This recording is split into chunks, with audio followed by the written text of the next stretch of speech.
There are more Minecraft SMPs out there than people watching this video, but one thing rings true for them all. Without fail, there are always players who dominate each SMP. I've spent countless hours studying these players' methodology, and I believe I've figured out the 5 main strategies these players utilize. The first strategy is simple: capitalize on a resource.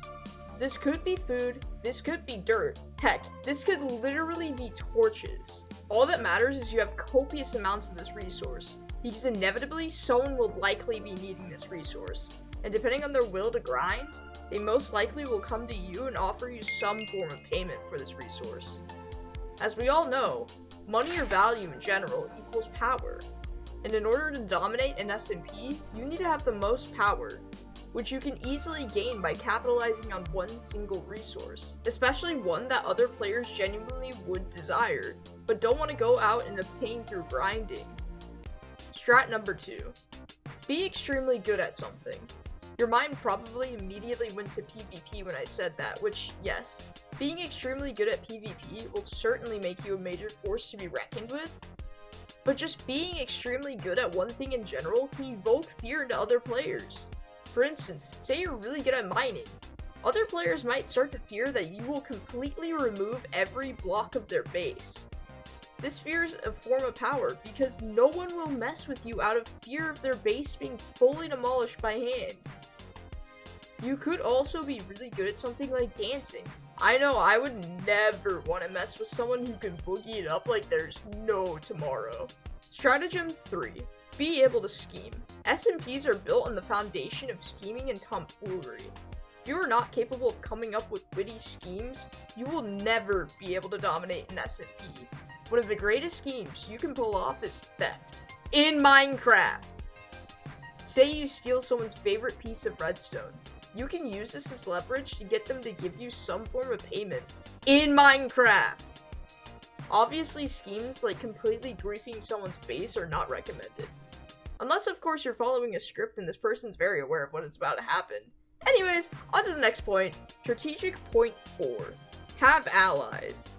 The acronym SMP stands for Survival Multiplayer, so presumably there are other players with you on the server. One thing all powerful people have are allies, who will be there in your times of battle to help you. Plus, it's so much easier to do anything involving building or mining in Minecraft with the help of an ally. Even gathering resources in general is significantly easier with another player. How can you dominate a server when it takes you 10 years to finish building the most powerful tower or monument at spawn? Which leads me into an additional point. With your allies, you should certainly set up some place of power around spawn, because you will all gain net dominance from it. It doesn't even need to be that beautiful. It could literally be a stack of dirt going all the way up to build limit. What matters is you all took the time to create that, meaning you are certainly willing to take the time to potentially do that around someone's base. Or even grind for hours obtaining netherite and the most powerful gear you can get. One person that's fully stacked with the most powerful equipment is nothing compared to 4 people stacked with the most powerful equipment, or like 1 million people with the most powerful equipment. Now for some honorable mentions. Having a powerful base could be useful, but having only one single place to stay can lead you to being susceptible to theft and pranks. If you want to be powerful, you cannot be getting pranked on the regular. Additionally, I found oddly enough that singing can help you gain power.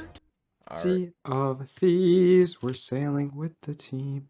I mean, Parrot's pretty powerful and he's done some singing, so maybe it's a good idea?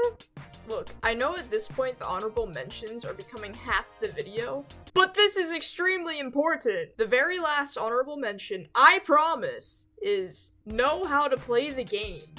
Yeah, pretty obvious, but seriously, if you don't know what Y level to descend to obtain diamonds, how in the world are you going to dominate an SMP? I also fully don't mean you need to be at mumbo jumbo levels of redstone knowledge, or clown pierce levels of PvP. All I'm saying is have general game knowledge, like what food is best, or how to defeat certain mobs. One thing to remember though in the pursuit of power is that Google is one click or tap away. I know I've spent my fair share of time Googling literally everything related to Minecraft, because having memory is for nerds, right? For the 5th and final ultimate strategy, all you have to do is Have fun! Look, the whole point of an SMP is to hang out with friends, and maybe even make some new ones. The only true way to do that is by having fun. At the end of the day, no matter what happens in the SMP, you'll still have all the friends you made along the way. Probably. Even if you drop their favorite piece of redstone into the void. Although, personally, I don't know if I would still be friends with someone who threw my favorite piece of redstone into the void. They may be pixels on a screen, but I hope you, the viewer, were able to gain something from this video. Especially to be careful with your favorite piece of redstone. Thank you so much for watching, I truly appreciate it. I'm still pretty new to YouTube, so any support means the world to me. But anyways, remember, stay bold, and I miss my redstone. Goodbye!